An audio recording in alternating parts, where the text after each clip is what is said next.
YouTube से first day से earning शुरू कर सकते हो। एक्चुअली क्या क्या चीजें होती हैं वो? सबसे मेन एक एडसेंस होता है, सिर्फ कंसिस्टेंसी को मेंटेन करना है विद क्वालिटी। एक्चुअली अगर किसी का कंटेंट ग्रो नहीं कर रहा है तो मेरा तो एक ही मानना है कि यूट्यूब पे जहाँ पर मैंने लगभग 18 तरीके शायद बताए हुए यूट्यूब से अर्न करने के, आप दूसरे ब्रांड को प्रमोट कर रहे हो उसे बेस लेकर के, आप खुद के ब्रांड को प्रमोट करो ना, सक्सेस मिलने के चांसेस है वो शॉर्ट्स में बहुत जाता है, लेकिन वो बहुत ज्यादा टेम्परेरी। आप म्यूजिक यूज करोगे आपको कभी भी स्ट्राइक नहीं आएगी, क्लेम आएगा, स्ट्राइक नहीं आएगी। इसके अलावा क्या कोई दूसरा संदीप माहेश्वरी है जो उस लेवल का कंटेंट बना रहा है और वो consistency plus improvement guaranteed success. Individual YouTuber की कोई क्लिप यूज करते हो तो वही हराम करोगे। Hello everyone, welcome to candid talks with me doctor Shikha. और आज के एपिसोड में जो हमारे साथ हैं वो हैं जिन्होंने बहुत ही छोटी सी उम्र में YouTube की ऊंचाइयों को टच किया है। इस एपिसोड में हम ये सीखेंगे कि YouTube पे चैनल की शुरुआत कैसे करनी है, कैसे अपने चैनल को ग्रो करना है, अप्स एंड डाउन से कैसे डील करना है और कैसे सिर्फ एडसेंस के अलावा भी हम YouTube से पहले दिन से कमाई शुरू कर सकते हैं। तो ये सब चीजें हम सीखने वाले हैं दीपक दहिया जी से, जिनके YouTube पे 45 लाख से ज्यादा सब्सक्राइबर्स हैं। Welcome Deepak ji. Thank you so much ma'am. कैसे हैं आप? मैं ठीक हूँ, आप कैसे हैं? एकदम बढ़िया मैम। तो दीपक जी, सबसे पहले तो ना, क्योंकि मैंने बोला है कि आपने बहुत सी छोटी सी एज में और इतनी सक्सेस को टच किया है, तो पहले तो आपकी एज से शुरुआत की जाए। अच्छा। कि आपकी एज कितनी है, एक बार आप ऑडियंस को बताएंगे कि आपकी एज कितनी है और कब से आपने शुरुआत कर दी इस जर्नी की? मेरी एज अभी है, मैं नवंबर में 22 का हो जाऊंगा, तो मैं 22 ही कहूंगा। 22 साल की मेरी एज है और मैंने स्टार्ट किया था 16 की एज में। ओके। हाँ, और इसको ऐसा कहना कि आपने जल्दी स्टार्ट किया, मैं नहीं कहता मैंने जल्दी स्टार्ट किया, क्योंकि कई सारे ऐसे लोग हैं जो कि मुझसे भी 10 साल पहले स्टार्ट करते थे, जो कि ओलंपिक में खेलते हैं। जितना जल्दी आप स्टार्ट करो, जिस फील्ड में आपको बेस्ट बनना हो, तो वो बेटर है। हमने देखा है कि जो आपने बोला कि मैंने 16 साल की एज में स्टार्ट किया, मोस्टली हमने देखा है कि वो एक एज होती है जिस टाइम पे मोस्टली बच्चे, टीनेजर्स जो होते हैं वो डिस्ट्रैक्टेड होते हैं, उनका ध्यान और बहुत सी चीजों में होता है। आपने उस टाइम पे अपने आप को फोकस्ड रखा, आपने अपनी स्टडीज के साथ अपने करियर को पॉइंट आउट किया, है ना, और उस पर सीरियसली आपने वर्क किया। ये आपका हार्ड वर्क है जो आपको यहाँ तक लेकर आया। तो ये ख्याल कैसे आया कि जीवन में कुछ करना है, पढ़ाई के साथ साथ ही मुझे करियर पे भी फोकस करना? ये तो काफी टाइम से था, मैं अलग अलग चीजों को एक्सप्लोर कर रहा था। फिर मैंने सोचा कि कुछ बहुत बड़ा करते, तो यूपीएससी का सोचा मैंने कि यूपीएससी एग्जाम की प्रिपरेशन करते हैं, अभी से करते हैं ताकि हमको लेवरेज मिले बाकी लोगों से, वो मैंने सोचा। फिर 6 से 7 महीने बाद पता चला नहीं, ये तो सब अपने अपने ऊपर थोपा है, ये अंदर की आवाज नहीं है, कुछ और सोचते हैं, एक्सप्लोर करते हैं। फिर सडनली मेरे माइंड में यूट्यूब का आया था, मतलब मुझे ऑनलाइन अर्निंग का लग रहा था कि कुछ ना कुछ अर्न करता हूँ मैं ऑनलाइन, और फिर मुझे आया कि यूट्यूब से बेस्ट कुछ नहीं है, और मेरा इंटरेस्ट बहुत है यूट्यूब में। मैं ना तो फेसबुक चलाता हूँ ना इंस्टाग्राम, कुछ भी नहीं चलाता था। मैं यूट्यूब पर बहुत कंटेंट कंज्यूम करता था, मुझे बहुत मजा आता था वहां पर, और अच्छा कंटेंट। तो मुझे लगा यूट्यूब पे मुझे आना चाहिए। ये बात आपने बड़ी अच्छी कही कि मैं YouTube पे टाइम वेस्ट नहीं करता था। जो आप डिस्ट्रैक्शंस की बात कर रहे थे, तो एक डिस्ट्रैक्शन ये भी है आज के टाइम करेक्ट कि जो यूथ है वो कंज्यूम तो कर रहा है बहुत सारा, जो भी आपको सोशल मीडिया पे मिल रही हैं चीजें, लेकिन अच्छी चीजें कंज्यूम कर रहे हो कि सिर्फ डिस्ट्रैक्ट हो रहे हो, उसमें फर्क होता है। तो आपने अच्छी चीजें कंज्यूम करी, उसमें तो आपको एक डायरेक्शन मिला। तो आपको ये आइडिया स्ट्राइक कहाँ से किया कि अब मुझे YouTube पे शुरू करना है अपना चैनल? एक्चुअली मेरे माइंड में ना, जब मैंने स्टार्ट किया उससे 1 साल पहले भी था कि अपन स्टार्ट, मतलब ये इंटरेस्टिंग चीज होती है ना, मतलब पता चल चुका था कि यूट्यूब पे ऐसा भी आता है, यूट्यूब पे लोग देखते हैं, और बहुत इंटरेस्टिंग प्लेटफॉर्म था उस टाइम पे। अभी भी है वैसे तो, पर उस टाइम नया नया था तो काफी था। लेकिन फिर मैंने स्टार्ट नहीं किया था, मेरे एक फ्रेंड ने कर भी दिया था, मैंने स्टार्ट नहीं किया था। फिर था कि करेंगे, फिर एक टाइम में कि अब कर देते हैं, तो फिर मैंने तब स्टार्ट किया था। और अगर उस टाइम पता होता कि इतनी प्रॉब्लम्स आती है तो मैं कभी स्टार्ट नहीं करता। बस ये सोच ही किया था मैंने कि अच्छे इस तरह के वीडियो चलते हैं कि ट्रिक्स टिप्स वाले, की 1 और 11 कैसे होते हैं, और जो डायनासोर दिखाते थे बड़े बड़े, उस टाइप वीडियोस चलते थे उस वक्त। तो मैंने सोचा इस तरह के वीडियो डालेंगे, डायरेक्टली अपना बैंक अकाउंट ऐड करेंगे और पैसे आ जाएंगे। मुझे ये लगा था, फिर पता चला कि नहीं, ऐसा नहीं होता। अपना वीडियो डाला मैंने कुछ ट्रिक्स वाला, और उस पे 50-60 व्यूज आए, जिसमें से 40 व्यूज मेरे ही थे। लेकिन फिर 3 से 4 वीडियो बनाने के बाद पता चल चुका था कि ये सब नहीं चलता। आप अपने इंटरेस्ट के अकॉर्डिंग एक प्रॉपर वे में काम करो, तो ही आप यहाँ पे सफल हो सकते हो। तो यही जो आप कह रहे हो कि मैंने, क्योंकि देखो सब लोगों को आजकल बड़ा क्रेज होता है ना, ये सबको पता है कि YouTube से आपको नेम मिलता है, फेम मिलता है, मनी मिलती है। तो आजकल हर कोई चाह भी रहा है कि किसी भी ना किसी तरीके से हम भी YouTube पे आ जाएं और हम भी अर्निंग करें। लेकिन होता यही है कि हर कोई उस चीज को स्टडी नहीं करके पहुंचा होता कि क्या स्ट्रगल्स होती हैं, क्या प्रॉब्लम्स होते हैं, क्या राइट वे होता है हमको YouTube पे जिससे कि हमें सक्सेस मिलेगी। ऐसा नहीं होना चाहिए कि हम बस भेड़ चाल में लगे रहे, एक राट रेस में लगे रहे कि हमको करना ही है। तो आपको क्या लगता है कि जो प्रॉब्लम्स, क्योंकि प्रॉब्लम्स जाननी बहुत जरूरी है, हम लोगों को अच्छी चीजें तो बहुत दिखती हैं कि क्या क्या मिल रहा है, एक्चुअल स्ट्रगल क्या है? तो हम शुरुआत करेंगे कि सबसे पहला आपको क्या चैलेंज फेस किया था आपने? सबसे पहला मेरा चैलेंज था कि मेरा थंबनेल नहीं लग रहा था। 2 दिन बाद ही में मुझे फर्स्ट चैलेंज आ गया था कि मेरा जो थंबनेल था, मैंने क्या थंबनेल पता नहीं था एक्चुअल में होता क्या है, लेकिन मैं सोचता कि यार वीडियो पर जो फोटो लगाते हैं ऊपर ये कैसे लगाते हैं। तो मैं यूट्यूब पर सर्च करा, उस टाइम बताने वाले बहुत कम थे, तो मैंने सोचा कि यूट्यूब वीडियो के ऊपर फोटो कैसे लगाएं, ऐसा कुछ मैंने सर्च किया था। तब पता चला कि थंबनेल नाम की कोई चीज होती है, वो लगाते हैं, और वो लग नहीं रहा था। तो 2-3 दिन मैंने स्ट्रगल किया, फिर उसको कुछ देखा और कहीं से सोल्यूशन निकाल के ऐसा करा। उसके अलावा बहुत सारे स्ट्रगल होते हैं। स्ट्रगल तो क्या, देखिए विराट कोहली का भी मैं इंटरव्यू देख रहा था, तो उन्होंने कहा कि आप अपनी स्टोरी को ग्लोरीफाई करने के लिए कह सकते हो कि आपने स्ट्रगल किया, ये किया, वो किया, लेकिन वो कोई स्ट्रगल होता नहीं है अगर आपको अपने काम से प्यार है तो। एक्चुअल में स्ट्रगल ये होता है कि आपके लिए, आपके पास में सोने के लिए छती नहीं है, आपके ऊपर छती नहीं है, आपके हाथ पांव नहीं है, अगर ऐसा कुछ है तो स्ट्रगल है, अदरवाइज बाकी चीज स्ट्रगल नहीं होती है अगर आपको अपने काम से प्यार है तो। अब बताने के लिए मैं कह सकता हूँ, लेकिन अब मैं उनको स्ट्रगल नहीं कहता कि मेरे पास मेरा खुद का फोन नहीं था पर्सनल, तो घर का फोन था, तो काफी ज्यादा इश्यू होते थे उसमें। एक बार मम्मी ने फोन पूरा लॉक करके बेच दिया था, इसी नौबत आ गई थी कुछ मेरा यूट्यूब हटाने के लिए। और मेरी सिस्टर मुझसे काफी लड़ती थी फोन में के लिए, मेरे पेरेंट्स कभी डाटा नहीं डलवाते थे उसमें, और मेरे पास 10 रुपए भी नहीं होते थे डाटा डलवाने के लिए। मैं अपने फ्रेंड के यहाँ पर जाता था वीडियो अपलोड करने के लिए। उसके अलावा गर्मी के मौसम में मैं एक चद्दर नहीं होते हमारे घर, स्टोर रूम टाइप होता है एक अलग, वो एरिया था घर में, भगवान की दया से, मतलब वो एरिया में अभी भी उसके लिए बहुत ज्यादा ग्रेटिट्यूड फील करता हूँ कि वो एरिया दिया मुझे, भले वो कैसा था लेकिन वो मिला मुझे कमरे से अलग। कमरे में लोग रहते ना तो वो नहीं हो पाता है, बहुत शर्म आती है अकेले वॉइस रिकॉर्ड करना स्टार्टिंग में, तो वो एक अलग जगह थी। तो वहां पे जाता मैं गर्मी में, दिन के 12-1 बजे 2 बजे, वहां पर अप्रैल मई जून की भयानक गर्मी, ऊपर से चद्दर लगे हुए, और वहां पर सब कुछ फैन तो होता नहीं था, तो फिर भी वहां पर वॉइस रिकॉर्ड करके आना, तो ये स्ट्रगल लेकिन मुझे नहीं लगता था। मुझे पसीना आ रहा है, मैं थक रहा हूँ, लेकिन और लोग बहुत मजा आ रहा है काम में, तो ये एक भी चीज मुझे स्ट्रगल नहीं लगी, और मजा आता था मुझे सारी चीजों में, क्योंकि आपकी आंखों में सपना था और आपको खुद पे विश्वास काम था। से प्यार उसमें। हाँ, आपको अपने काम से प्यार था। तो YouTube से रिलेटेड जो मैं चाह रही थी कि हमारी ऑडियंस जो देख रही है वो आपसे सीखे, क्योंकि हर कोई चाहता है, और YouTube में एक स्कोप है भी बहुत कि लोग कर सकते हैं अगर करना चाहें। तो पहला तो ये कि आपको एक अच्छा कंज्यूमर बनना है, कि आप जो चीज करना चाहते हैं पहले आप उसके कंज्यूमर भी बने, ताकि आपको एक डायरेक्शन मिले। और दूसरा, उससे रिलेटेड कुछ चैलेंजेस भी हैं। अगर हम पहले से स्टडी, क्योंकि स्टार्टिंग में जब यूट्यूब था तब इतनी नॉलेज नहीं थी, अब हमको पता है कि कैसे उसको शुरुआत करनी है। तो एक थंबनेल, जैसे आपने बोला कि ये जरूरी है किसी के थंबनेल, क्योंकि वहां से क्लिक्स आते हैं। और अब दूसरा आपने कहा कि आपकी फैमिली, अब बहुत से लोग करना चाहते हैं, डायरेक्शन है, लेकिन उनको सपोर्ट नहीं मिल रहा होता, फैमिली सपोर्ट नहीं कर रही। देन लोग भी बहुत, जब हम स्टार्टिंग पे होते हैं ना यूट्यूब के जर्नी पे, तो लोग भी आकर ऐसे करते हैं, ये कौन सा काम करना शुरू कर दिया, ये यूट्यूब से क्या हो जाएगा। तो आपने कुछ ऐसा फेस किया था, तो कैसे हैंडल किया अगर किया तो? एक्चुअली ये प्रॉब्लम तो ना मेरे साथ साथ बहुत लोग फेस करते हैं कि जब वो, अगर आप जॉब कर रहे हो गवर्नमेंट जॉब, तो ही आपको अपनी फैमिली का सपोर्ट मिलता है, अदरवाइज हर चीज में फैमिली कहीं ना कहीं बीच में अड़ंगा डालती है। तो हर इंसान को ये चीज फेस करनी पड़ेगी अगर वो जॉब से हटकर कुछ कर रहा है तो मेरे केस में भी यही था। स्टार्टिंग में 1-2 महीने तो मैंने नहीं बताया था, लेकिन कुछ रिलेटिव्स ने देख लिया और उन्होंने बता दिया, तो फिर पता चल ही जाता है कि बार बार हम जा रहे हैं, कुछ रिकॉर्ड कर रहे हैं वगैरह, तो पता चल ही जाता है। तो भी काफी ज्यादा टेंशन में थे, स्ट्रेस में थे कि मतलब पढ़ाई के साथ साथ क्या चल रहा है, 12th क्लास से, तो इस पे इफेक्ट पड़ेगा वगैरह वगैरह। और जब ये एक्सट्रीम होने लग गया था बहुत ज्यादा प्रॉब्लम, तो बहुत सारी चीज थी। लेकिन मैं मानता हूँ कि अगर किसी इंसान को खुद पे पूरा विश्वास है कि वो कर सकता है, तो ही वो अपने पेरेंट्स को विश्वास दिला सकता है कि वो कर सकता है। जिस इंसान को खुद पे ही विश्वास नहीं, वो अपने पेरेंट्स को क्या विश्वास दिलाएगा।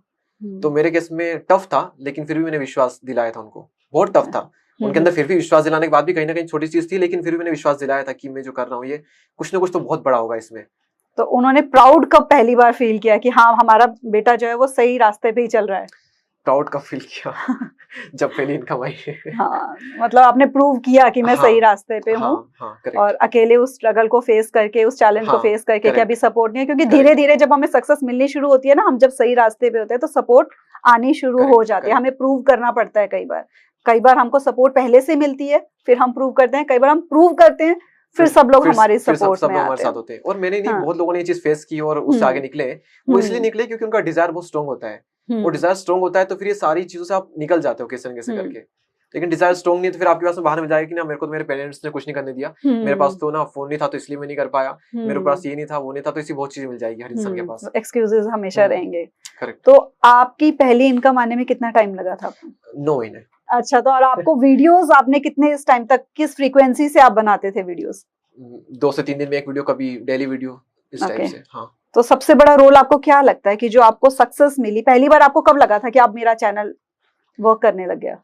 ये सब मुझे फील कब आने लगी, जब लगभग 4, 4.5, 5 महीने बाद, जब मेरे वीडियोस पर 150 व्यूज से तो लेकर के मतलब थोड़ा बढ़ करके 250-300 व्यूज रेगुलर आने लग गए जेन्युइनली। तब मुझे लगा कि अब ग्रोथ स्टार्ट हो गई, क्योंकि फिर उसके 10-15 दिन बाद फिर मैं 300-400 रेगुलर व्यूज आने लग गए। तब मैं बहुत खुश हुआ था उस सक्सेस से भी। फिर अंदर से फील आ गई थी कि कुछ अब बड़ा होने वाला है। फिर 400-500 लेकर 700-800 रेगुलर व्यूज आ रहे हैं, वो बहुत बड़ा अमाउंट लगता था मुझे, 700-800 regular genuine views long videos पर। फिर देखा फिर टाइम साथ में 1000-2000 व्यूज रेगुलर आ रहे हैं, और सडनली फिर एक वीडियो 1 लाख चली गई। फिर कुछ वीडियो थी तो फिर वो और वायरल गई। फिर बीच में डाउनफॉल काफी आए, लेकिन फिर एक टाइम आया जब भी मतलब ये ग्रोथ मैंने कर ली 7-8 महीनों बाद, और ग्रो करने के बाद फिर से बहुत मतलब ग्राफ नीचे से गया था, उसका सडनली नीचे आ गया बहुत ज्यादा।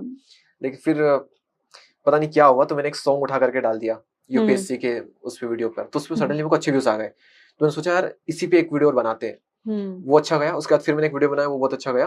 फिर उसके बाद मैंने एक और वीडियो बनाया, वो 27 मिलियन व्यूज पे गया। तो वहां से जो बूस्ट मिला मुझे, उसका तो पीछे मुड़ के मैंने देखा ही नहीं कभी। तो आपने जो बात करी ना, इससे हमने 2 चीजें सीखी हैं कि एक तो अप्स एंड डाउन्स आएंगे।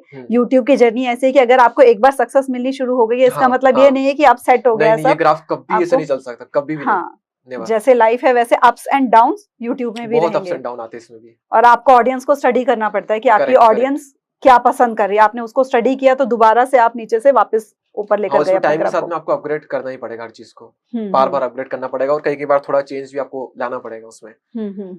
तो सबसे मेन क्या चीज थी आपको अगर एक चीज की हम बात करें कि सबसे ज्यादा इस चीज ने हेल्प किया मेरे चैनल की ग्रोथ में? सबसे ज्यादा कंसिस्टेंसी को हम कह सकते हैं। बीच में मैंने कभी गैप नहीं दी, कभी नहीं। कई लोग शायद रिजल्ट ना मिलने की वजह से कई बार 1 महीने गैप देते हैं, और फिर 1 महीने बाद पता नहीं क्या मूड बनता है उनका, कहीं से कोई वीडियो देख लेते हैं, कहीं से कोई आकर कुछ कह देता है, फिर वो स्टार्ट करते हैं। मैंने पता नहीं, मुझे कई लोग मुझे आकर कहा भी सही, मुझे बहुत बुरा लगता था, मैं बहुत ज्यादा सेंसिटिव हूँ, मुझे बुरा भी बहुत लगता था, पर पता नहीं मैं बनाते चले गया, रुका ही नहीं, पता नहीं क्यों। That's great, क्योंकि आपके अंदर की आवाज थी ना कि मुझे खुद को प्रूव करना है। तो कुछ बुरी चीज आती तो कोई अच्छी हिंट भी कहीं ना कहीं से फिर आ ही जाती तुरंत ही।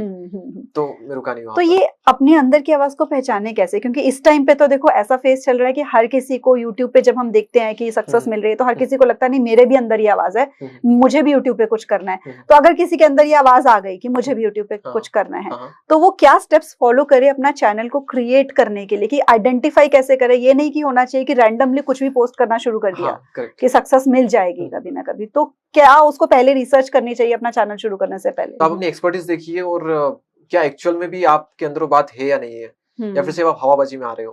अपनी अंदर की आवाज को पहचानने का एक तरीका है कि अगर आपके अंदर से कुछ भी आता है तो उसको शुरू मत करो, और थोड़ा वेट करो, क्या वो आवाज टाइम से तो बढ़ती जा रही है या फिर वो कम हो रही है। कम हो रही है मतलब अंदर की आवाज नहीं थी, वो मन की आवाज, दिल की नहीं थी, लेकिन वो टाइम साथ सिर्फ बढ़ती जा रही अंदर सारा की किसी वालों बस कर दे अब एक बार, तो वो आपके अंदर की आवाज है। मैंने जब स्टार्ट किया था तो 15 दिन तक मेरी एग्जाम चल रही थी, हाफ ईयरली एग्जाम जो होती है, तो उसी दौरान था कि मैं स्टार्ट करूंगा, और आवाज जब आई तो एक दिन भी कम नहीं हुई, हर दिन बढ़ती गई, बिल्कुल कम नहीं हुई। तो मुझे लगा कि नहीं, ये चीज वाकई में अंदर से आ रही है। मतलब एक बार सोच समझ के फिर डिसाइड करना चाहिए, क्योंकि इस टाइम पे ऐसा ना कि जब हम देखते हैं कि किसी का एक चीज को लेकर चैनल बहुत हिट हो गया, हमें लगता है हम भी कर लेंगे, हम इससे अच्छा कर लेंगे, तो थोड़ा सा सोचें कि वो क्या हमारे अंदर भी हमारा एक्सपर्टीज है कि नहीं उसमें, है ना। यही बात आपने बोली कि पहले देख लें कि हम ये कर भी सकते हैं कि नहीं, कि सिर्फ क्योंकि अगर हम सिर्फ दूसरे को कॉपी करने के चक्कर में कर लेंगे तो उसमें फिर बहुत जल्दी होता है कि लोग क्विट कर जाते हैं, क्योंकि वो अंदर से तो था नहीं, एक्सपर्टीज था नहीं, और फिर वो क्विट कर जाते हैं। तो कुछ लोग मैंने देखा है कि वो बहुत टैलेंटेड भी होते हैं, उनका कंटेंट भी बहुत अच्छा होता है, लेकिन फिर भी उनके व्यूज नहीं आते हैं। तो वो क्या, उनको क्या करना चाहिए? वो हार जाएं, क्विट कर दें, कुछ और ढूंढें यूट्यूब के बाहर, कि फिर भी वो उस पर कुछ ना कुछ करते रहें? एक्चुअली अगर किसी का कंटेंट ग्रो नहीं कर रहा है तो मेरा तो एक ही मानना है कि वो कहीं ना कहीं कुछ ना कुछ गलती तो कर रहा है, क्योंकि ऐसा नहीं हो सकता। अगर आप मुझे बताइए, क्या कोई दूसरा संदीप माहेश्वरी है जो उस लेवल का कंटेंट बना रहा है और वो ग्रो नहीं कर रहा? कोई ऐसा है? नहीं है। कोई दूसरा भुवन बाम बीबी की वाइन से जो कि उस लेवल का कंटेंट बना रहा है, ग्रो नहीं कर रहा है? ऐसा कोई नहीं है। तो कोई भी इंसान किसी मुकाम पर है तो किसी न किसी रीजन की वजह से, और कोई इंसान ग्रो नहीं कर रहा है तो वो भी किसी न किसी रीजन की वजह से नहीं कर पा रहा है। वो अलग बात है कि उसे पता नहीं है वो क्या रीजन है। तो मुझे नहीं लगता कि वो अगर कोई कितना टैलेंटेड क्यों ना हो, वो भले कंटेंट अच्छा बना रहा है, लेकिन कहीं ना कहीं कुछ ना कुछ कमी तो है। और अगर बहुत अच्छा है, कमी नहीं है, तो पर थोड़ा वेट करो, थोड़ा कंसिस्टेंसी को मेंटेन करो, थोड़ा और अपने आप को इंप्रूव करो, थोड़ा सा पेशेंस। क्योंकि जब चलेगा आपका कंटेंट तो बहुत चलेगा, क्योंकि आप डिजर्व करते हो। बिल्कुल सही बात है। तो इससे अगर किसी एक्सपर्ट से भी अगर आप डिस्कस करना चाहो, जो आपको लगता है कि क्योंकि हर कोई सपोर्टिव है, अगर आप किसी को इंस्टा पे मैसेज करते हो, कुछ करते हो कि आप मेरे कंटेंट को एक बार देखिए, आपको क्या लगता है कि मुझे क्या इंप्रूव करना चाहिए, हाँ। वो इस तरीके से भी अप्रोच कर सकते हैं। हाँ, कोई ना कोई तो हेल्प कर ही देता है, लेकिन मैं लोगों को एडवाइस करूंगा कि ज्यादा ना पूछे लोगों से, क्योंकि लोगों को अगर हम ये कहते हैं कि भाई मेरा वीडियो देखकर बता कैसा लगा, तो वो ना बहुत ज्यादा कमांड अपने हाथ में ले लेता है और फिर वो अलग पर्सपेक्टिव से देखता है वीडियो को कि मुझे तो कमियां बतानी है इसको कि इसमें क्या कमियां हैं, कहाँ अच्छी है, तो अलग नजरिए से देखता है। और लोग कुछ ना मन धड़ंग चीजें बताते हैं कई बार, तो मैं तो मना करता हूँ लोगों की कि आप हर किसी से ना पूछें। हाँ, नहीं, एक दो जो लोगों से पूछ उस सकते हैं। जो आपको लगता है कि आपको राइट गाइडेंस देंगे और जो उस चीज में जिन्होंने मास्टरी की है, जो उसके एक्सपर्ट्स हैं, वहां से आपको गाइडेंस जरूर लेनी चाहिए, वहां से ले सकते हैं। हाँ, कई बार हम खुद ही अंधेरे में तीर चलाते रहते हैं और हमें लगता है कि तीर सही निशाने पे जा ही नहीं रहा, तो लाइट जला लेनी चाहिए। Correct, right. तो अब जैसे यूट्यूब है और यूट्यूब पे हमें पता है कि इनकम का भी बहुत अच्छा सोर्स बन जाता है, तो आपको जैसे आपकी इनकम स्टार्ट हुई तो आपको क्या लगता है, क्योंकि बहुत लोगों को लगता है कि हम यूट्यूब पे वीडियो डालेंगे और पैसा आना शुरू हो जाएगा और बहुत पैसा आएगा। सेम मुझे लगा था, तो मेरे तो तोते उड़ गए थे जब मुझे पता चला कि यार मेरी 16 ईयर है और यूट्यूब तो अलो ही नहीं करता अगर आप 18 ईयर से बिलो हो तो। अच्छा। हाँ, तो मैं तो पहले 8 से 10 दिन डिप्रेशन में था कि यार ये तो बहुत बड़ी मिस्टेक हो गई यार, मैं तो 2 महीने से इतने सपने देख रहा था और जब एक्चुअल में देखा कि पैसे कैसे कमाते हैं वो भी तो देखे, तो मुझे लगा कि अकाउंट ऐड करना होगा, कहाँ पर अकाउंट ऐड करूं, पहले तो मैंने देखा, तो पता चला इतनी बड़ी प्रोसेस है, इतनी लंबी प्रोसेस है और इतने लफड़े कि 18 से आप अगर आप बिलो तो अकाउंट ऐड नहीं कर सकते, ये नहीं कर सकते। फिर वो अलग बात है कि मैंने बहुत कुछ रिसर्च की, देखा कि हाँ आप अपने पेरेंट्स का अकाउंट बना सकते हो, वो ऐड कर सकते हो, वो बहुत सारी चीज थी। मैंने कि यार इसमें भी ना अगर कुछ गलती कर दी तो हमारा एडसेंस बहुत जल्दी बैन हो जाता था वहां पर, तो फिर आप बना नहीं सकते थे डबल, तो उसका अलग डर था। जैसे बहुत सारे डर थे लेकिन सबसे टेकल कर गए। क्वेश्चन क्या था आपका? मेरा यही था कि जो आपके इनकम स्टार्ट हुई थी यहाँ से, तो आपको क्या लग रहा था कि इससे इनकम बहुत आसानी से मिल जाती है कि? हाँ, वही मैंने बताया ना, मुझे लगा था कि बहुत आसानी से मिल जाए। मैं क्या कह रहा हूँ आज के टाइम की अगर हम बात करें कि बिना मोनेटाइजेशन के भी और बहुत तरीके होते हैं कि आप यूट्यूब से फर्स्ट डे से अर्निंग शुरू कर सकते हो एक्चुअली, तो क्या क्या चीजें होती हैं वो? करेक्ट, मैंने एक वीडियो बनाया उस पे जहाँ पर मैंने लगभग 18 तरीके शायद बताए हुए यूट्यूब से अर्न करने के। सबसे मेन एक एडसेंस होता है, लेकिन सबके लिए सबसे मेन वो नहीं होता। एक होता है स्पॉन्सरशिप, जो ब्रांड कोलैबोरेशन होता है, उससे भी काफी अच्छा अमाउंट लोग अर्न करते हैं। उससे भी बड़ा सोर्स जो होता है वो होता है कि आपका खुद का प्रोडक्ट आप बना लो, वो बहुत लॉन्ग टर्म भी टिकता है, उसको प्रमोट करने में आपको मजा भी आता है और आप वो एक अलग लेवल की चीज हो जाती है। तो मैं तो उसी को सपोर्ट करता हूँ कि आप वो करिए। मैंने भी अभी स्टार्ट किया, अपने कुछ प्रोडक्ट है, मेरे कुछ कोर्सेस है, क्योंकि उसमें आपने खुद बनाए, आप दूसरे ब्रांड को प्रमोट कर रहे हो उनसे पैसे लेकर के, आप खुद के ब्रांड को प्रमोट करो ना, एक वो तरीका हो जाता है। इसके अलावा कई लोगों की ऑफलाइन शॉप होती है, एक वो हो जाती है, कई लोगों के ऑनलाइन प्रोडक्ट होते हैं, वो तरीके होते हैं, कई लोग ई बुक्स सेल करते हैं इस तरह से। इसके अलावा भी कई सारे वो डिपेंड करता है कि कैटेगरी क्या है। कोई अगर ट्रेवल व्लॉग्स बनाता है तो उसे कई बार दुबई भी स्पॉन्सर करती है कि आप दुबई आइए, हमारे व्लॉग्स बनाइए। मसूरी वाले कई बार उन्हें करते हैं कि आप मसूरी आइए, हमारी शॉप पर आइए और हमें प्रमोट करिए, व्लॉग्स बनाए। तो अलग अलग बहुत सोर्सेस है। तो मेन तो एडसेंस, स्पॉन्सरशिप, एक एफिलिएट होता है, एक खुद का प्रोडक्ट आप बनाइए, चाहे वो डिजिटल हो, फिजिकल हो, किसी भी तरह से। तो ये कुछ मेन सोर्सेस हैं। तो आपकी टॉप 3 एडवाइस क्या होगी ऐसे किसी पर्सन के लिए जो आज देख रहा है हमारे इस पॉडकास्ट को और जो अपने चैनल को शुरू करना चाहता है या उसने शुरू कर लिया बट सक्सेस नहीं मिल रही है, तो टॉप 3 टिप्स आप उन्हें क्या देना चाहोगे? सबसे पहले तो कैटेगरी सही चूज कीजिए आप, कि उस कैटेगरी में क्या आप अनलिमिटेड कंटेंट बना सकते हैं या फिर अनलिमिटेड नॉलेज आपको है या फिर उसमें बहुत इंटरेस्ट है आपका। कैटेगरी सही चूज कर ली तो फिर आगे की प्रोसेस थोड़ी आसान हो जाती है। अदरवाइज सारी कितनी टिप्स फॉलो कर लो, कुछ काम नहीं आती। तो पहले अपनी कैटेगरी सही से चूज कीजिए।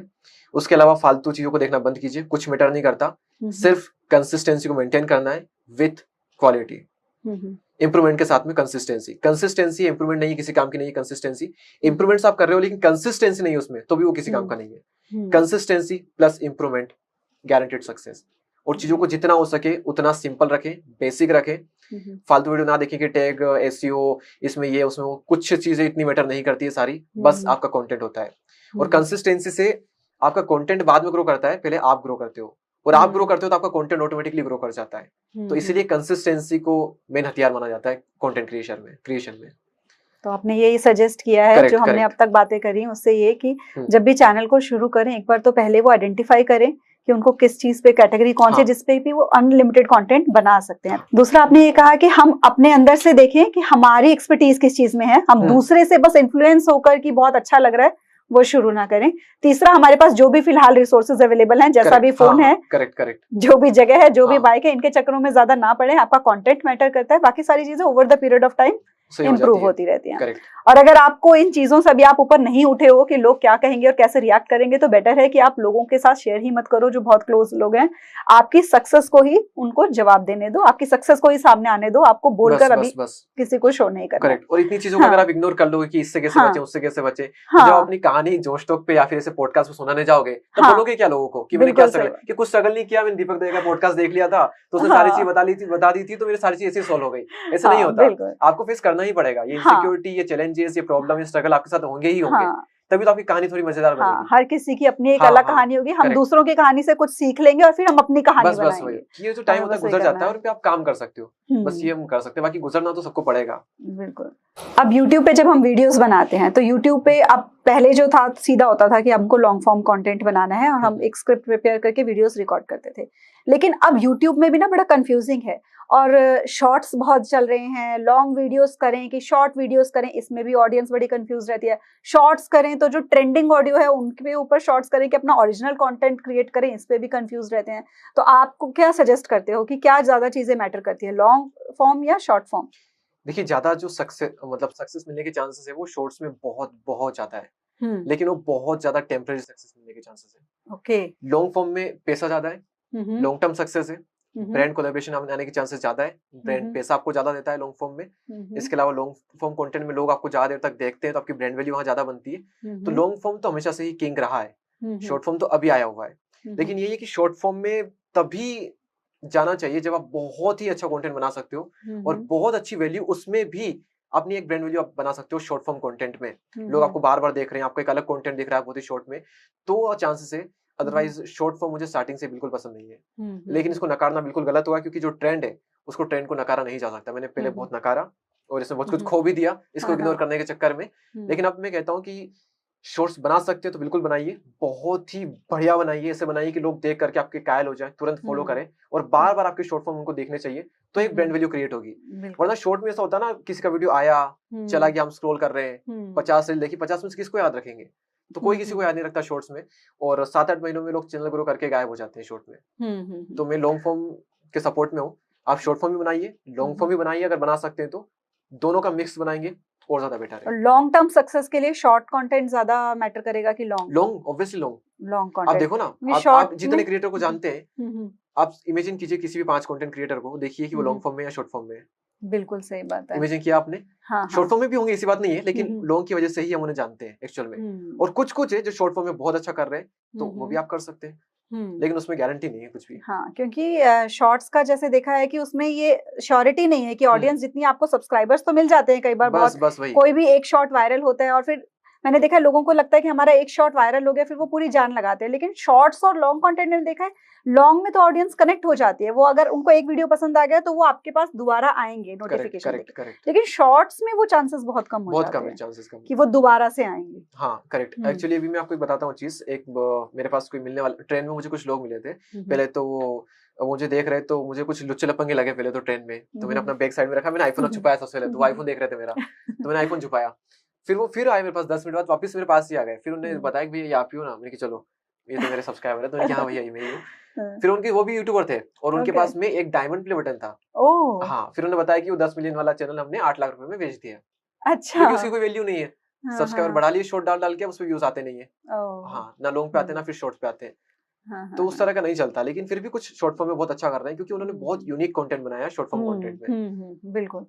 लेकिन अगर आपको मतलब लॉन्ग टर्म सक्सेस चाहिए और अगर आप पैसा कमाना चाहते हैं यूट्यूब से, तो लॉन्ग टर्म के लिए फोकस करके आपको लॉन्ग कंटेंट जरूर बनाना है। पैसा तो लॉन्ग फॉर्म में ही है। एडसेंस पे मतलब ये कह सकते हैं कि चवन नहीं मिलती है शॉर्ट फॉर्म में, तो कुछ नहीं मिलता। हाँ, कुछ नहीं मिलता उसमें। लॉन्ग फॉर्म में ही और शॉर्ट्स में भी अगर आई थिंक अगर लोग अपना जो ओरिजिनल कंटेंट है वो अपलोड करते हैं तो वो मोनेटाइज होता है कि जो अगर वो लोग ट्रेंडिंग ऑडियो में, जैसे लोग एक ट्रेंडिंग ऑडियो हुआ उसको करते हैं, तो क्योंकि उसमें चांसेस तो बढ़ जाते हैं कि आपके व्यूज बहुत आ जाएंगे। तो क्या उसमें भी जो मोनेटाइजेशन होती है उसका और उसका सेम होता है ओरिजिनल कंटेंट का? हाँ सेम होता है, लेकिन उसमें अर्निंग इतनी होती ही नहीं ना। और कई बार उस पे कॉपीराइट आ सकता है। यूट्यूब पे अगर आप करें तो कॉपीराइट आ सकता है, इंस्टा पे कॉपीराइट नहीं आएगा, लेकिन इंस्टा पे तो मोनेटाइजेशन है ही नहीं। ये कॉपीराइट वाली बात बहुत इंपॉर्टेंट है, ये जरूर जाननी चाहिए लोगों को कि कॉपीराइट भी आता है यूट्यूब पे। और कई बार बहुत बड़े चैनल ऐसे होते हैं जो बिल्कुल गायब हो जाते हैं, डिलीट कर देता है यूट्यूब उनके चैनल को। तो ये कौन सी बातें कॉपीराइट से रिलेटेड ध्यान में रखनी चाहिए चैनल बनाते हुए?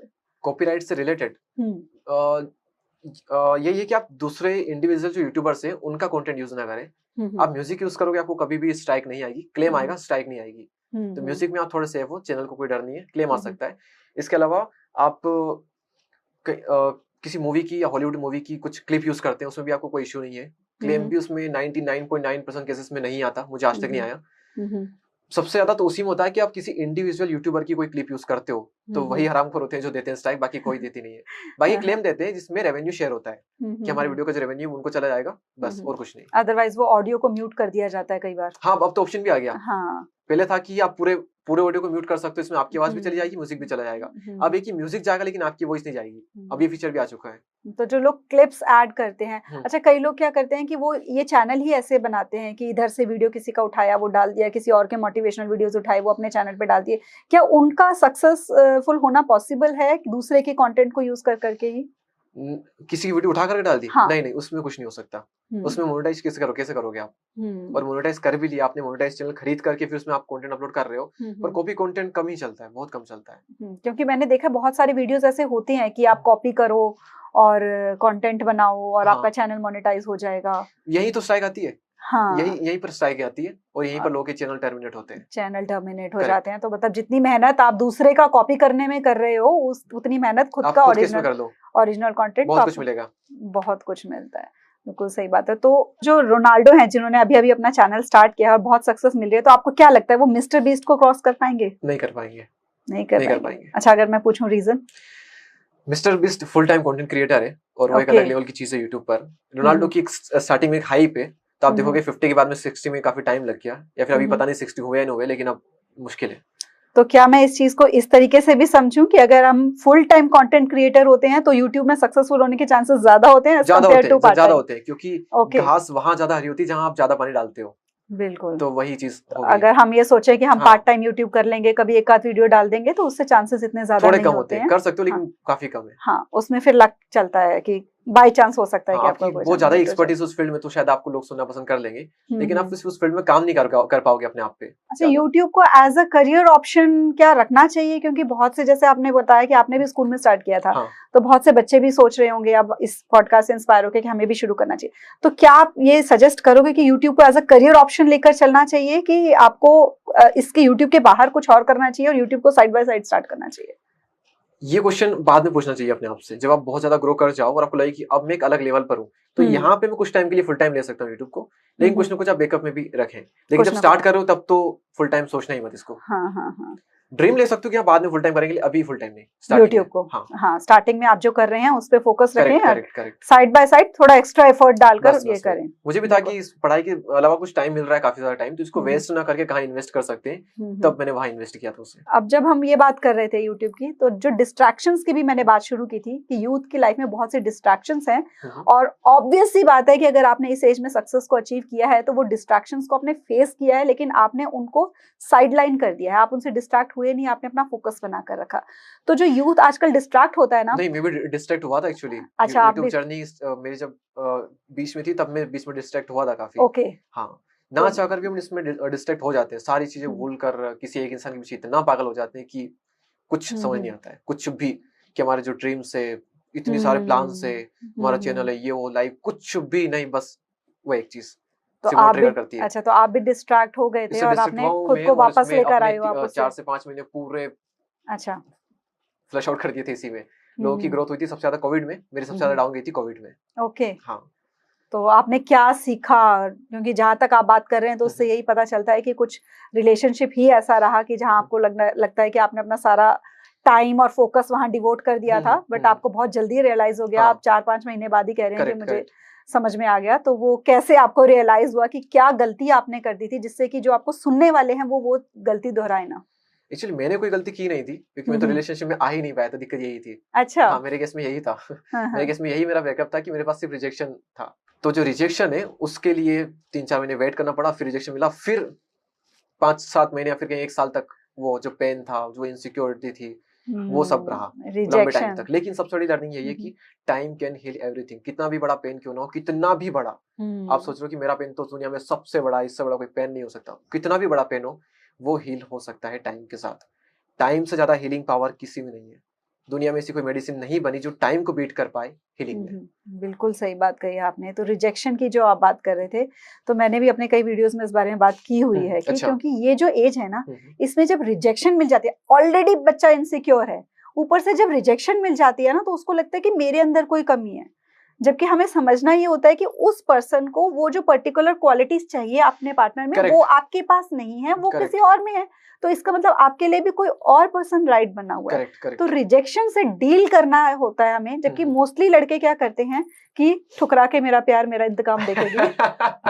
करेक्ट। तो मेरे साथ क्या अब देख मैं क्या बनता हूँ, क्या देख मैं क्या करता हूँ। तो मैं असल में मैंने थोड़े दिन पहले ये मूवी देखी जिसमें कि ये सॉन्ग था ठुकरा के मेरा, मैंने डायलॉग तो बहुत सुना था, ठुकरा के मेरा प्यार इंतकाम देखेगी। तो उसमें भी वो जो पर्सन है वो एक्चुअली में कोई इंतकाम लेता नहीं है, नहीं लेता है असल में तो वो अपनी ग्रोथ करता है, और इन फ्यूचर में उसको जब जरूरत लगती है तो उस जिसने रिजेक्ट किया होता है उसकी हेल्प ही करता है, एक जेन्युइन पर्सन की तरह, ना कि ऐसा कुछ फायदा उठाता है कि मैं अब मुझे इसको बर्बाद कर देना, ये करना है। तो ये माइंडसेट कि अब मुझे रिजेक्शन मिला है, अब मैं दूसरे पर्सन, क्योंकि ये एक्चुअली हम हंस रहे हैं लेकिन ये बहुत एक सीरियस इशू है, बहुत सीरियस इशू है। तो आपको क्या लगता है कि रिजेक्शन से डील करने में आपको किस चीज ने सबसे ज्यादा हेल्प किया, और क्या माइंडसेट होना चाहिए जब आपको रिजेक्शन मिले? कोई माइंडसेट नहीं है, ये एक जर्नी है। इस जर्नी को आप एंजॉय कीजिए। आप कितने वीडियोस देख लो, आप कुछ टाइम के लिए अच्छा फील करोगे, लेकिन एक टाइम बाद फिर से वो तुरंत ही फीलिंग्स आपको पकड़ लेगी। तो ये एक जर्नी का पार्ट है, और मैं कहता हूँ हर इंसान को ये पेन फील करना चाहिए। मैं बहुत लकी हूँ कि मुझे ये पेन फील करने का मौका मिला, एंड टाइम आपको हील कर ही देगा। और कोई जरूरत नहीं है, आप उस मोमेंट को एंजॉय करो, उस मोमेंट के साथ जियो आप, क्योंकि बिना दर्द के खुशियों की कोई वैल्यू है ही नहीं। तो आप उस जर्नी को पूरा एंजॉय करो, उस जर्नी के साथ बह जाओ आप। और जिस पर्सन ने आपको रिजेक्ट किया है उससे रिलेटेड कैसे फील करना चाहिए फिर? उसकी रेस्पेक्ट करो आप, क्योंकि आपने उसको पसंद किया है ना, उसकी पसंद होना वो अलग बात है, लेकिन आपने उसको पसंद किया है, और उसने अगर आपको ठुकरा दिया तो आप उसे ना पसंद करने लगे, ये किसी पसंद हुई आपकी, ये कैसा प्यार हुआ? तो आपके मन में उसके प्रति जो रेस्पेक्ट है, जो प्यार है, वो वही रहना चाहिए, वो उसकी चॉइस थी। बिल्कुल सही बात लेकिन है। अगर आपको लगता है कि उसने मेरे को मना कर दिया तो मेरे तो ये वो पूरी इमेज ही आप बदल गई, तो आपने सेल्फिशनेस के लिए सब कुछ कर रहे थे ना। तो ऐसा नहीं सोचना चाहिए। पहले मैंने भी एक्चुअली स्टार्टिंग में सोचा था, लेकिन जब थोड़ी बुद्धि आई, एक दो अच्छे लोगों को सुना, संदीप महेश्वरी सर को, तब मुझे रियलाइज हुआ, और फिर मैं ऐसा कुछ नहीं सोचता तब से। तो उस टाइम पे आपका क्या, आपके जो यूट्यूब आप कर रहे थे उस टाइम पे, तो क्या उस पे भी इम्पैक्ट पड़ा था आपकी प्रोफेशनल लाइफ पे? बिल्कुल पड़ा था। 2-3 महीने तक, मतलब जहाँ मैं पहले एक दिन में 2-3 दिन में एक वीडियो अच्छे से निकाल देता था, पढ़ाई के बावजूद भी। उस टाइम में पूरा फ्री था, लेकिन फिर भी मैं 5 दिन में एक वीडियो बना पा रहा था, वो भी इतना गंदा, मेरे इमोशन पूरे बदल गए। मतलब मोटिवेशनल वीडियो में मैं कैसे मतलब मोटिवेट करूं लोगों को, मैं उसमें था, तो बहुत मुश्किल से वो बने थे, लेकिन फिर भी 3 से 4 महीने का टाइम पीरियड था, और फिर उससे धीरे-धीरे निकले। मतलब जो लोग मोटिवेशनल वीडियोस बनाते हैं उनकी भी लाइफ में चैलेंजेस आते हैं, लेकिन बहुत बस ये है कि आपको दोबारा से अपने आप को पकड़ के खड़ा करना होता है और काम पे लगना होता है, बस कैसा भी फेज हो। आपने कंसिस्टेंसी की बात की कि लाइफ के अप्स एंड डाउन्स को आपको अपने करियर में इंटरफेयर ज्यादा नहीं करने देना है, कंसिस्टेंसी वो होंगे, लेकिन फिर उसमें भी आपको मैनेज करना होगा, क्योंकि असली कंसिस्टेंसी का मतलब तो वही होता है ना कि पूरे टाइम में भी आप कैसे काम कर रहे हो। बिल्कुल सही बात है। तो आपके पेरेंट्स की क्या सपोर्ट रही स्टार्टिंग में, जब आपने उनको बताया कि मैंने यूट्यूब चैनल क्रिएट किया है, तो क्या वो शुरुआत से मतलब उन्होंने आपको कुछ सपोर्ट किया उस जर्नी में, कि उनका कैसा रिएक्शन कैसा था जब आपने कहा कि मुझे यूट्यूब करना है? वो भी 11th स्टैंडर्ड में आपने स्टार्ट किया था? हाँ, तो उनका रिएक्शन कैसा? 11th में बिल्कुल भी मुझे उनके तरफ से कोई इशू नहीं था। जब 12th क्लास आई तब इशू बढ़ने लगे, क्योंकि बोर्ड है और वहां अलग ही क्रेज है इनके, 12th के परसेंटेज ये वो हवा थे पहले, तो उनका था। तो उस टाइम मतलब सडनली ऐसे पता नहीं चला था, वो धीरे धीरे ही पहले से पता था, लेकिन जब लगता है कि एक्सट्रीम हो रहा है, तब काफी उनकी तरफ से टॉर्चर होता था। कैसे रिएक्ट करते थे वो? टॉर्चर जो आप कह रहे हैं वो क्या रहता था? उनकी नजरों, आंखों देख के पता चल जाता था ना, आंखें देखते, कभी बोलते थे कि ये बस कितने दिन और वीडियो बनाएगा, तो अजीब लगता था कितने दिन और वीडियो बनाएगा, ये कैसा क्वेश्चन है। मैंने कि जहाँ इतना दूर तक आया हूँ, और आगे जाने के लिए या फिर यहीं रुकने के लिए, क्योंकि असली जो रिजल्ट होता है अब मिलेगा ना, और अब रुक जाऊंगा तो फिर कैसे काम चलेगा। तो कुछ नहीं, बस थोड़ा सुनो, कुछ अगर आप विश्वास दिला सकते हो तो उनको विश्वास दिला दो कि नहीं होगा, वेट करो, होगा, कुछ अच्छी चीज है। तो उससे निकले, और जब इनकम स्टार्ट होती है तो फिर वो भी समझ जाते हैं कि कुछ था। तो देखिए, हर जर्नी में एक मेंटर की बहुत जरूरत होती है कि कोई हमको गाइड मिले। तो YouTube जब आपने शुरू किया तो क्या आपके साथ कोई ऐसे थे जिनसे आपने डिस्कस किया कि मुझे कैसे काम करना है? किसी से नहीं। अच्छा, मैंने सबको देखना बंद कर दिया तब मेरी ग्रोथ स्टार्ट हुई थी। ओके, हाँ। अच्छा, आपने अपने ऊपर काम किया, आपने देखना बंद कर दिया। बहुत देखता था संदीप सर की वीडियो भी, बहुत हर चीज के लिए बार बार देखना वगैरह करना। अब उनके ना कई बार ये होता है कि उनके वीडियो काफी अच्छे हैं, लेकिन जब आप बहुत ज्यादा वीडियोस देख लेते हो तो कई बार एक बात मैच ही नहीं कर रही कि एक वीडियो में ये बात ऐसी है और एक में ऐसी है, तो मैं इसको कैसे फॉलो करूं? कई लोग बोलेंगे कि सुबह जल्दी उठो, कई लोग बोलेंगे कि रात को काम करो, तो करो क्या। तो मैं तो बहुत ज्यादा कंफ्यूज हो गया था। फिर मैंने एक वक्त बाद संदीप सर को भी देखना उसमें छोड़ दिया और सिर्फ अपने काम पे फोकस करा, किसी को नहीं देखा, सिर्फ अपना कंटेंट बनाया और तब मैं ग्रो करा। बिल्कुल वो सही बेस्ट बात लगा है मुझे कि अगर हम सुनते ही रहेंगे मैंने अति कर दी थी सुनने की, उनको देखने की। तो मैंने कि इन सबको हटाते, बेसिक सी चीजों को फॉलो करते, बस वही बहुत है। यही बात है कि सिर्फ मोटिवेशन काम नहीं करती, काम आपको ही करना है। करेक्ट। पर बातों से बहुत कंफ्यूज हो गया था कि यार ये चीज पहले तो कुछ और बोल रहे थे, अभी कुछ और बोल रहे थे, उसको फॉलो कैसे करूं? उसको फॉलो करूंगा तो मैं आगे नहीं बढ़ पाऊंगा। पहले से बोल रहे हैं कि संतुष्टि में ही सब कुछ है, मैंने कि अभी से संतुष्ट हो जाऊंगा। हाँ, तो काम कैसे करूंगा? क्योंकि देखो हर किसी पर्सन की ना ग्रोथ होती है अपनी जर्नी में। आज आप जो बातें कर रहे हो सकता है आज से 5-10 साल बाद आप भी अपनी बातों पे अग्री ना कर रहे हो, क्योंकि हर पर्सन की एक जर्नी होती है। जब हम ग्रोथ होती है ना हमारी, तो हम खुद भी, हमें लगता है ना कि लोग बदलते हैं वक्त के साथ, असल में हम खुद भी बदल रहे होते हैं। हमारी बातें, किसी बात को लेकर हमारा पॉइंट ऑफ व्यू, ये चेंज होता ही होता है, ये लॉ है यूनिवर्स का। तो हम बदलेंगे, तो इसलिए जरूरी होता है कि सुनो सबकी, फिर करो मन की। करेक्ट। खुद देखो कि मेरी लाइफ में फिलहाल मेरे पास जो रिसोर्सेज हैं, मेरी जो सिचुएशंस हैं, उनके अकॉर्डिंगली मेरे लिए क्या सही चीज बैठ रही है। करेक्ट। तो ये तो हमने YouTube की बात करी अभी तक कि हम कैसे पैसे अर्न कर सकते हैं, कितने तरीकों से, कैसे हमें अपना चैनल बनाना है, कैसे पेशेंस रखना है लॉन्ग टर्म में। अब मैं आपसे रिलेटेड बात जानना चाहूंगी कि जो हमारी टीनेज हैं आजकल, यूथ है, हमको मोस्टली लोगों को, जो हमारे एज जनरेशन के हैं, हमको ये लगता है कि इनकी लाइफ ना बहुत इजी है, जबकि एक्चुअली है नहीं। आज की लाइफ में कंपटीशन एंड ऑल बहुत ज्यादा है। हाँ, बहुत ज्यादा है। हाँ, माना कि कुछ एक जो लाइफस्टाइल है पहले के कंपैरेटिवली इंप्रूव हो गए, बहुत सी फैसिलिटीज अब हैं बच्चों के पास, लेकिन क्या वो चैलेंजेस हैं जो टीनेजर्स हैं जो एक्चुअल में फॉलो कर रहे हैं, जो हम लोग नहीं समझ पाते हैं? Challenges specially parents. मुझे तो ऐसा लगता है कि मेरे टीनेज के बाद भी लोगों की टीनेज काफी बदल गई होगी उस टाइम, क्योंकि मैं जब टीनेज में था तब थोड़ी दुनिया अलग थी, और जब मेरी टीनेज खत्म हुई तब कोविड तभी आया था ऑलमोस्ट। हाँ, तो कोविड के बाद की टीनेज मुझे पता नहीं कैसी होगी, लेकिन फिर भी जो एक बुक है ना मॉर्गन हाउसल की, जहाँ पर बताया गया है कि क्या ऐसी चीजें हैं जो कि बदलते दौर में भी कभी नहीं बदलती। तो उसमें इमोशंस और फीलिंग्स एक चीज होती है, तो वो कभी नहीं बदलती। वो लाखों साल पहले भी वही थी और लाखों साल बाद में भी वही रहेगी। जैसे कि होता है ना कि जेलसी जो है वो पहले भी थी, अभी भी है, और लालच, ग्रिड जो है वो पहले भी थी, अभी भी हमेशा रहेगी लोगों के अंदर। तो ये फीलिंग्स हमेशा रहती है। तो मुझे लगता है कि हाँ, टीनेज भी में जो पहले हमें फीलिंग्स होती थी, जो स्ट्रगल हम फेस करते थे, वो अभी भी लोगों को होती होगी। क्या स्ट्रगल होता था? मेरे केस में सबसे ज्यादा इनसिक्योरिटी काफी रहती थी। वो चाहे लुक्स को लेके हो, आपके ड्रेसिंग सेंस को लेकर के हो, या फिर लोग आपको पसंद ना कर रहे हो उसको लेकर के हो।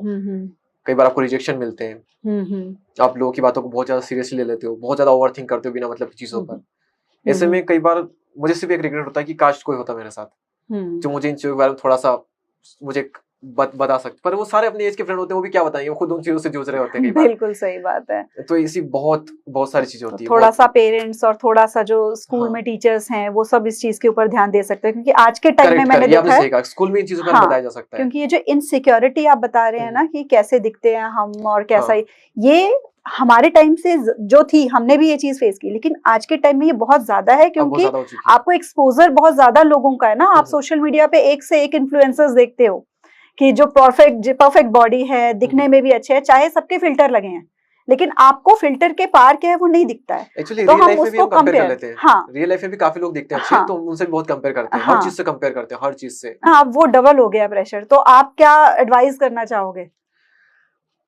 आप ताजे निकले हो उस फेज से, आपने उस चीज से अपने आप को उठाया है, तो आप क्या एडवाइस देना चाहोगे? क्योंकि आपने कहा कि कोई एक होना चाहिए समझाने वाला, तो आप एक बड़े भाई की तरह कैसे समझाओगे सबको? जिस चीज को लेकर आपको इनसिक्योरिटी, उस पे काम करो एक्चुअल में, तो ही वो चीज हटेगी। आप जड़ पे काम करो। अगर आपको लगता है कि आपके लुक्स की वजह से आपको इनसिक्योरिटी हो रही है, आप अपने लुक्स को इनहेंस करो। आप चाहे जिम जाना चाहो, जिम जाओ। आप अपने ड्रेसिंग सेंस पे काम करना चाहो, उस पे काम करो। और जो आपको लगता है उस पे काम करो, काम करके ही वो चीज हटेगी। अदरवाइज वो जो इनसिक्योरिटी, ऐसा नहीं कि सिर्फ टीनेज में रहेगी, आपके 20s में भी वो इनसिक्योरिटी आपके साथ साथ आगे बढ़ती जाएगी, वरना अगर आपने उन चीजों पर काम नहीं किया तो मैंने उन सभी चीजों पर काम किया धीरे धीरे। खैर बहुत धीरे धीरे किया, और कोई बताने वाला नहीं था एक्चुअल में कोई। खैर बाद में यूट्यूब पे कई सारे मेंटर्स है, तो उनके थ्रू काफी सीखा, लेकिन उस टाइम नहीं था। तो अभी तो आप काफी देख सकते हो, लेकिन उन चीजों पे काम करो आप। उन जो चीज आपको लग रहा है कि कमी है, कैसे उसको पूरा कर सकते हैं, दैट्स इट। मुझे लगता है कि भगवान ने जैसा हमें बनाया है वो तो हम बन गए, लेकिन हमने अपने आप को कैसे बनाया उसके बाद वो बहुत ज्यादा मैटर करता है। तो हम अपने आप को और ज्यादा बिगाड़ लेते हैं कई बार। तो वो नहीं करके आप और क्या सुधार कर सकते हो अपने आप में, वो आपको देखना चाहिए। बाकी लाइफ है, आप इन चीजों से ना गुजरो, ऐसा हो ही नहीं सकता। आप चाहो कि सुख आ जाए, दुख ना आए, इम्पॉसिबल है। तो ये सब चीज आएगी, परेशान करेगी, करने दो, ये लाइफ का पार्ट है, एक टाइम बाद ये सब कुछ निकल जाती है। और आपने जैसे ये वाली एज में एक स्ट्रगल ये भी होता है कि हम कुछ भी करने लगते हैं ना तो हमें डर होता है अंदर से कि लोग क्या कहेंगे, करेक्ट है ना, लोग क्या कहेंगे। तो हालांकि अब आप YouTube पे आ गए हैं तो आप इस चीज को आई गेस कि पूरी तरीके से इस चीज को हटा चुके होंगे कि लोग क्या कहेंगे, क्योंकि इतने कमेंट्स और वो सब हम लोग फेस कर लेते हैं कि उस चीज से हम ऊपर उठ जाते हैं। लेकिन उस टाइम पे जब लगता था लोग क्या कहेंगे और वो जो फेज आता है कि लोगों का फर्क पड़ना बंद हो जाता है, तो वो ट्रांजिशन कैसे हुई, क्या चीजें आपको लगता है कि उन्होंने वर्क किया कि तब लगा कि नहीं अब फर्क नहीं पड़ता? एक्चुअली लोग फर्क तो अभी भी पड़ता है कई बार, क्योंकि हम ये देखते हैं ना कि एक्चुअल में ये जो बोल रहा है ये सही बोल रहा है ना गलत बोल रहा है। अगर वो सही बोल रहा है तो हमारे लिए वो ऐसा पॉजिटिव वे में काम करेगा। तो कमेंट्स हम पढ़ते हैं और नेगेटिव भी पढ़ते हैं, पॉजिटिव पढ़ते हैं। नेगेटिव कई बार हल्का हल्का बुरा लग भी जाता है, लेकिन देखते हैं कि क्या ये सच बोल रहा है। अगर सच बोल रहा है तो हम इस चीज को इंप्रूव करेंगे, इस चीज पे अगली बार हम ध्यान रखेंगे। तो ये रहता था। स्टार्टिंग में तो बहुत कई बार तंग करती थी इस तरह की चीजें कि मेरे कंटेंट पे थोड़ी कम आती थी, क्योंकि हमारे YouTube पे आप देखोगे थोड़ी पॉजिटिव ही आती है कमेंट्स, इंस्टा पे काफी नेगेटिव आती है। लेकिन और YouTube पे हमारा कंटेंट भी थोड़ा एजुकेशनल था, तो वहां पे थोड़ी कम ही आती थी। लेकिन फिर वही है कि एक नेगेटिव पढ़ी, आप नीचे स्क्रॉल करो, आपको 10 पॉजिटिव भी मिल जाएगी। तो ये तो YouTube की बात हुई ना, क्योंकि YouTube पे तो हम बहुत इसको स्मार्टली देखते हैं कि कंस्ट्रक्टिव क्रिटिसिज्म कहाँ हो रहा है और डिस्ट्रक्टिव कहाँ हो रहा है। करेक्ट, हम उसको देख लेते हैं। हमें पता है कि कुछ लोग बैठे हैं, वो किसी से कुछ नहीं बोल पा रहे हैं, वो सिर्फ अपना लैपटॉप ओपन करते हैं, मोबाइल ओपन करते हैं, सोचते हैं 10 लोगों को गाली दे के मेरे को बहुत अच्छा फील हो रहा है अब, तो हम उन लोगों को इग्नोर करना जानते हैं। लेकिन कंस्ट्रक्टिवली कई लोग बोलते हैं आपको, वो जेन्युइनली बताते हैं कि आप इस चीज को इम्प्रूव कीजिए, आप ये चीज और बेटर कीजिए। हम उसको समझते हैं उसको। लेकिन जो वो टीनेज और ये यंग एज होती है ना, जब स्पेशली आपके क्लोज रिलेटिव्स, आपके आसपास के लोग आपको टॉन्टिंग कर रहे हैं, आपके ऊपर कमेंट मार रहे हैं, बेटा एग्जाम में कितने मार्क्स आए थे तेरे, तो वो करे, तो उन चीजों से कैसे डील करें? क्योंकि बच्चे ना हैंडल नहीं कर पा रहे होते उन चीजों को, कि उनको लगता है कि सारे टॉक्सिक रिलेटिव्स है। बच्चों को टर्म्स भी सब पता है, ये टॉक्सिक है, ये नार्सिसिस्ट है, तो वो उस चीज से कैसे डील करें फिर? वो चीज से आप डील उनको रोक नहीं सकते। कई बार मैं तो ये कहता हूँ कि आप अगर YouTube पे आ रहे हो सोशल मीडिया प्लेटफॉर्म पे, तो सबसे पहले तो जब तक ग्रो ना कर जाओ किसी को बताओ मत। मैंने बहुत बड़ी गलती की थी ये, पर आप किसी को बताओ मत। फिर भी अगर किसी को पता चल जाता है तो आप याद रखो कि आपने पहले एक ड्रीम लेकर के आप यहाँ पर आए, आप यहाँ पर इतना सोचते हो थंबनेल के बारे में, वीडियो के बारे में, कंटेंट लिखते हो, इतनी मेहनत करते हो, इतनी सब मेहनत करके आप वीडियो डालते हो और आगे ड्रीम लेकर के चल रहे हो, और कोई ऐसे ही फालतू टाइम पास कर रहा हो इंसान बेड पे से लेट करके ऐसे फोन चला करके कुछ भी देख लिया आपका और ऐसे कमेंट कर दिया, कितना फर्क है उसमें और आप में, ये एक बार आप सोचिए। उसको क्या वो चीज वो कर सकता है जो कमेंट कर रहा है? वो कभी नहीं कर सकता। मैं तो कई बार रिप्लाई कर देता हूँ कि भाई तू आके कर ले एक बार वो नहीं कर सकता। तो इस लोगों पे ध्यान नहीं देना चाहिए। वो देखो कि कौन इंसान है, क्या लोग कुछ भी कमेंट कर देते हैं, वो अगर आपके सामने आ जाए ना, उसकी चूं तक नहीं निकलेगी, मुंह पे नहीं बोल पाएगा वो। तो इस प्लेटफॉर्म पे लोग सिर्फ आ जाते हैं, तुमको इग्नोर करना चाहिए। ये तो वो लोग हैं जिनको हम नहीं जानते, आपका तो वो है ना, जो रिश्तेदार होते हैं। रिश्तेदारों को तो यही है कि आप ना बताओ, और अगर फिर भी करते हैं तो चलता है, ये भी लाइफ का पार्ट है। मुझे लगता है कि सारी नेगेटिव जो चीजें हैं आप इनको हटा नहीं सकते, जो आपके कंट्रोल में नहीं है। आप इनको थोड़ा सा अंदर ग्रहण कर लो और वेट करो कि एक टाइम बाद इनको जवाब देंगे। जस्ट वेट ही करता था कि ठीक है आज बोल रहा है, लेकिन इसके जो शब्द है ये बदलते हुए दिखेंगे। आज ठीक है ये चीजें मुझे इग्नोर कर रही है, लेकिन यही लोग मुझसे बात करना चाहेंगे, मेरे साथ रहना चाहेंगे। आज ठीक है बोल रहे हैं, मेरे बार बार माइंड में यही थी बस कुछ देर और कुछ टाइम और थोड़ा सुन लेते, कुछ टाइम और बस, क्योंकि सबकी वर्डिंग फिर बदल जाती है और बदली वो। जब मैं ग्रो हुआ तो मैंने देखा कि गिरगिट भी देखकर शर्मा गया कि मुझसे जल्दी तो लोग रंग बदल लेते हैं। बिल्कुल बिल्कुल सही बात है। तो आपने ऐसे लोगों को बहुत बदलते हुए देखा, आपने सबको उनके जो तानों का जवाब था अपनी सक्सेस से दिया। करेक्ट। और फिर लोग लगभग 90% फिर आपसे जेलसी ही फील करते हैं, जो आपके आसपास के लोग होते हैं। आपकी फैमिली को छोड़ दो और आपके कुछ एक आध, ज्यादा नहीं, सिर्फ एक आध ही कोई दोस्त होंगे, उनको छोड़ के भले बोलते ना हो लेकिन जेलसी ही फील करते हैं। और कुछ जेलसी ना भी फील करे तो उनको लगता है ना कि अरे यार हमारी एज का है, हमारे साथ था और वो आगे निकल गया और मैं पीछे रह गया, तो वो भी थोड़ा अपने आप में थोड़ा इनसिक्योर फील करते हैं। तो वो भी एक नेगेटिव फीलिंग हमारी साइड आती है। तो ज्यादा लोग तो जेलसी ही फील करते हैं उसके बाद भी। आपके फ्यूचर गोल्स क्या हैं? एक्चुअली अभी तो कई सारी चीजें हम ऑलरेडी कर रहे हैं, लेकिन फिर भी मैं कई सारी चीजों को एक्सप्लोर कर रहा हूँ, नई नई चीजों को, और क्या कर सकते हैं जैसे मैं अभी अपने दोनों चैनल को हैंडल कर रहा हूँ, पॉडकास्टिंग हमने स्टार्ट की है, उसके अलावा इंस्टाग्राम अकाउंट पे भी हम काफी वर्क कर रहे हैं, हमारे कोर्सेस उस पर हम वर्क कर रहे हैं। इसके अलावा इन्वेस्टिंग में काफी करता हूँ, उसमें काफी मैं एक्टिव हूँ स्टॉक मार्केट में। इसके अलावा भी मैं कई सारी चीजों को एक्सप्लोर कर रहा हूँ। वैसे भी बच्चा ही हूँ 22 साल का, जहाँ लोग करियर स्टार्ट करते हैं तो मैंने भी स्टार्ट ही किया एक तरह से। तो मैं कई चीजों को एक्सप्लोर कर रहा हूँ फिलहाल अभी। तो आपने जो बोला कि मैं करियर को स्टार्ट ही कर रहा हूँ, और साथ ही आपने बहुत बड़ी बात ये बोली कि मैं इन्वेस्टिंग भी करता हूँ। हाँ जी। तो ये इन्वेस्टिंग के लिए भी एक टिप मैं चाहूंगी कि आप सजेस्ट कर दें यूथ को कि इन्वेस्टिंग जो एक्सपेंडिचर पे ज्यादा फोकस्ड होती है, ये वाली एज एक डिस्ट्रैक्शन ये भी है कि हम ज्यादा से ज्यादा खर्चा कर लें, तो आपने कैसे अपना माइंडसेट इन्वेस्टिंग की तरफ फोकस किया है? इन्वेस्टिंग ये कि सबसे पहले तो आप बजटिंग स्टार्ट करें, इन्वेस्टिंग से पहले बजटिंग, कि आप कहाँ कहाँ खर्च करते हो, क्योंकि आप खर्च करते हो तो आपको इतना रियलाइज नहीं होता, लेकिन जब उस खर्च करोगे आप लिखते हो और सारा कैलकुलेट करते हो तब आपको रियलाइज होता है अच्छे से और अंदर तक लगती हो बात। तो आप बजटिंग करें और इन्वेस्टिंग सबसे पहले खुद में करें, अपने काम में करें सबसे पहले। पैसे नहीं है तो ऐसा नहीं कि लालच में आकर के 500 रुपए से SIP 1000 रुपए से उसमें मत ही करो आप। जब अच्छा खासा पैसा आ जाए तब आप मार्केट में आइए।